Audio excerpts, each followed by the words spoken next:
Paano nga ba mag-apply bilang isang mekaniko dito sa Japan? Sino-sino nga ba yung mga qualified na mag-apply para dito?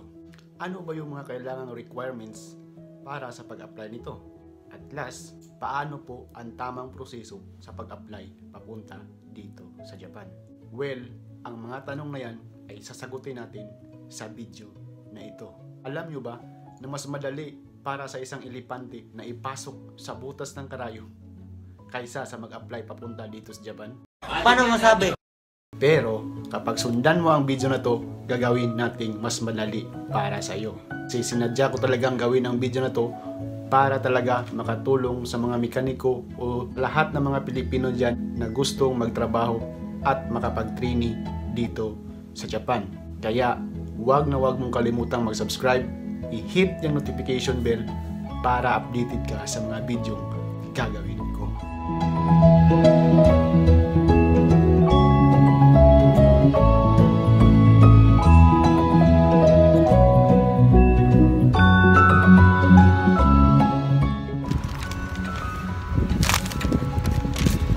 Sino-sino nga ba yung qualified na mag-apply papunta dito sa Japan? Well, kung ikaw ay high school graduate, college graduate, at may diploma, tapos walang tattoo sa katawan, at least 20 to 40 years old, pero yan 36 to 40 years old ay kailangan pa ng employer's approval, kaya nasa 95% lang na natatanggap yung mga 36 to 40 years old. At kung ikaw ay isang anak ng mekaniko, helper ng isang mekaniko, basta may experience kapag may mekaniko, ay pwede ka mag-apply bilang isang trainee dito sa Japan. Or ikaw ay isang fresh graduate at nakapag-OJT, tapos mayroon kang national certificate galing sa TISDA, ay pwede kang mag-apply dito sa Japan bilang isang trainee.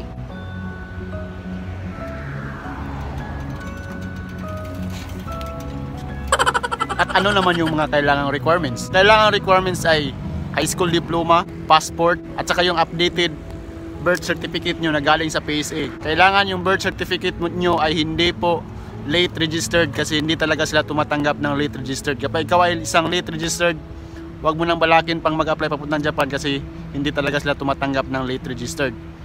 Tapos kung meron kang national certificate galing sa TISDA, pwede mo ring dalhin. Tapos yung updated resume nyo.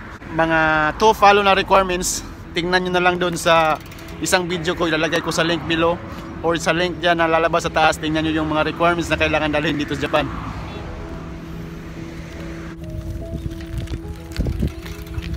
Paano naman na mag-apply? Ito yung step by step na proseso sa pag-apply papunta dito sa Japan bilang isang mekaniko. First step is dalhin nyo lahat yung sinasabi kong requirements doon sa aming agency. Pero dahil mahirap ngayon mag-apply, dahil nga sa pandemic, mahirap ang biyahe, ito ang mai-offer o maitutulong ko sa inyo. Mag-comment kayo below, pangalan nyo at contact number nyo, kasi ako nang bahala mag-send nyan, mag-forward nyan doon sa aming agency. Or i-add nyo si Pia I. Itok dyan, nasa picture na yan, kasi siya yung handler ng automotive doon sa aming agency. At mag-send kayo ng message na ganito ang format: age nyo, pangalan nyo, at saka contact number. Mas maraming contact number, mas maganda para may reserba kapag hindi makontak yung isa. Isa pa pala nakalimutan ko, kasi maraming po mga OFW na nandun sa Middle East ngayon na nagtatanong kung paano nga ba yung proseso sa pag-apply habang nasa labas lang ng bansa. Ito yung reply ng agency, mga lods. Kailangan nyo lang i-add si Pia I. Itok, yung sinabi ko kanina yung nasa picture. I-add nyo lang, tapos i-send nyo ng message, kasi kayo na mag-usap doon sa messenger kung ano yung tamang proseso, kasi mahabang proseso po daw ang gagawin, kaya siya na ang mag-i-explain sa inyo. Salamat mga OFW dyan na nasa Middle East na mga mekaniko. Huwag nyong kalimutan i-add talaga yung Pia I. Itok, kasi kayo na daw ang mag-usap, kasi mahabang proseso po. Siya na yung mag-explain sa inyo. Salamat po. At kung sakaling tinawagan na kayo ng agency namin para mag-report doon sa main branch sa Las Piñas at na-approvean kayo na maging isang aplikante na papuntang Japan, is i-schedule kayo for next step.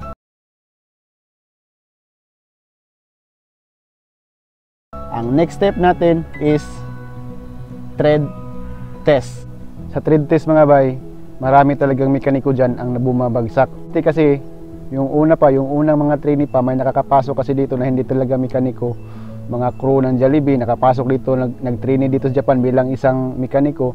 Kaya ngayon nag-stricto yung IOI, kaya ngayon medyo mahirap na yung trade test.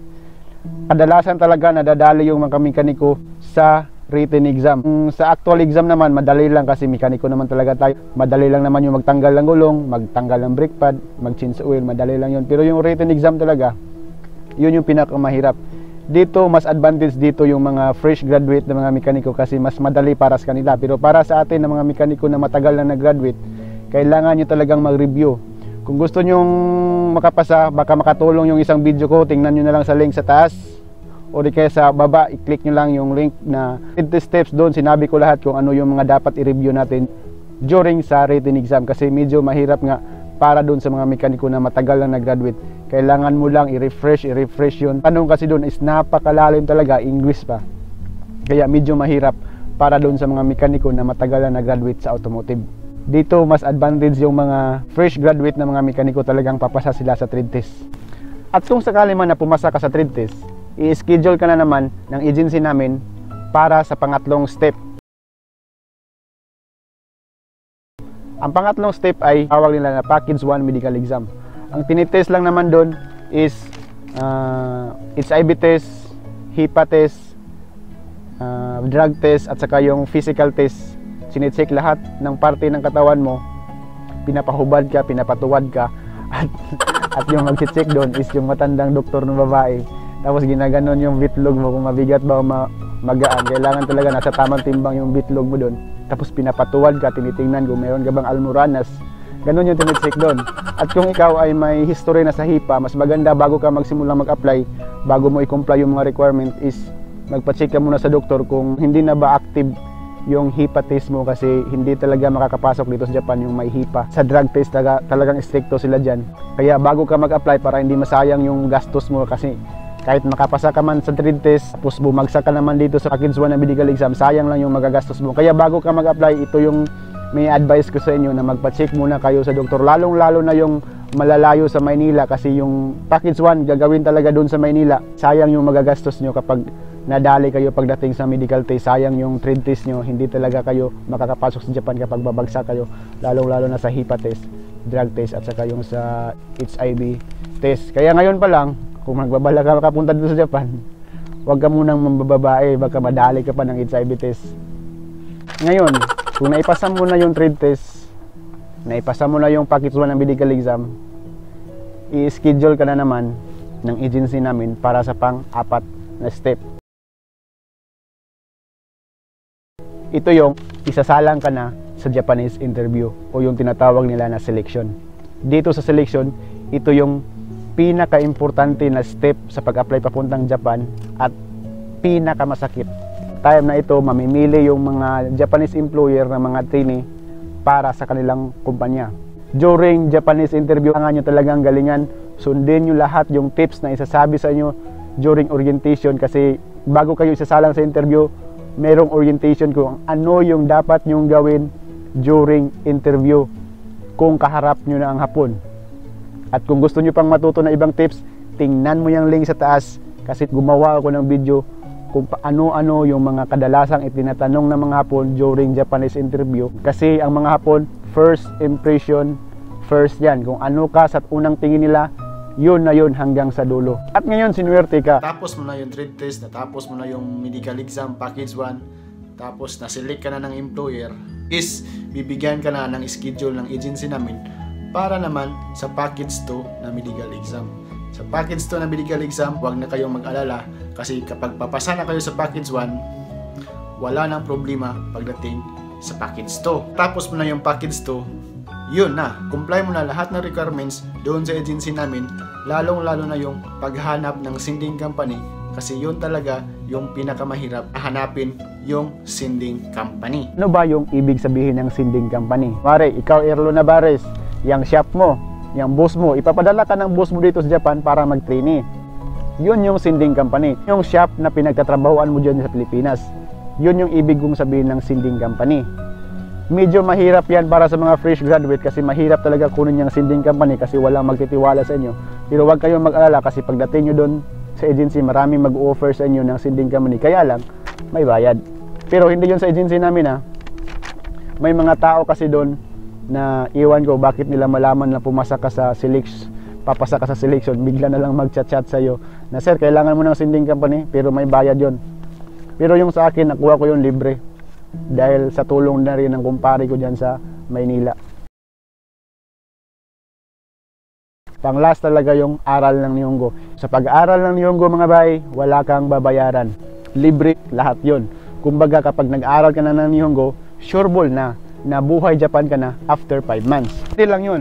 Kapag lalabas yung visa mo na hindi pa umabot ng 4 months na makapasok ka na sa Japan, talagang paalisin ka kahit hindi mo pa natapos yung 4 months. Meron mga trainee na nagkaganon, pero ako talaga, swak na swak talaga, umabot talaga ako ng 4 months bago lumabas yung visa. Kaya pagkalabas ng visa, diretso, lipad ka agad sa Japan. Sa agency namin dati talagang stay in kami doon kasi inaalagaan nila, minomonitor nila yung kalusugan namin. 2 buwan namin na pag-aral ng Nihongo, monitor yung kalusugan namin sa dugo, lahat na. Kung kami makalipad papuntang Japan, meron ding last na medical exam. Pero yung last na medical exam na yun, hindi mo na babayaran. Free yon. Ang magbabayad nun, yung employer mo dito sa Japan. Kailangan mo lang gawin, panatilihing malusog ang inyong kalusugan sa 4 na buwan na pag-aral ng Nihongo para walang problema sa paglipad mo papunta dito sa Japan. Isa pang advice na pag-aaral ng Nihongo, kailangan mo talaga na aral ka talagang mabuti kahit mahirap yung Nihongo. Pag-aralan mo talaga, i-google mo lahat ng oras mo sa pag-aaral ng Nihongo kasi gamit na gamit talaga dito yung Nihongo pagdating mo dito sa Japan. Ngayon, pag natapos mo na yung lahat ng step na yon, hayahay ka na. Nandito ka sa Japan, kita mo na dito yung magagandang tanawin sa Japan, preskong hangin sa Japan. Kahit maglakad ka sa daan ng buong araw, hindi magkakaroon ng kulangot ng ilong mo. Hindi tulad dyan sa Pilipinas na maglakad ka lang, subukan mo maglakad dyan sa EDSA na 1 oras, mapuno ng kulangot ng ilong mo. Dito, hindi mo mararanasan yan. Kaya sana, nabusog ko kayo sa impormasyon na to. Shout out kay Erlo Navarez, siya kasi yung nag-request ng video na to. Shout out sa iyo, bay. Sana, bay, ito na yung step by step kapanood nito. Huwag mong kalimutang mag-subscribe, like, at i-share mo sa mga kaibigan mong mga mekaniko na gustong mag-abroad o mag-apply bilang isang trainee papunta dito sa Japan. Ang ganda talaga dito sa lugar na napuntahan ko, bay. Ang tahimik, bay. Wala kang makikitang tao, bay. Kapag mag-apply ka papunta dito sa Japan, ito yung makikita mo, ang ganda ng Japan. Kaya sa mga mekaniko dyan na gusto mag-apply dito sa Japan, hindi nyo yung sinabi ko sa inyo na mag-comment dyan sa baba, pangalan nyo at saka yung contact number nyo, kasi ako nang bahala mag-refer sa inyo sa agency. Sila na at tatawag sa inyo. Wala kang ibang gagawin kundi maghintay na lang ng tawag. Babush and God bless.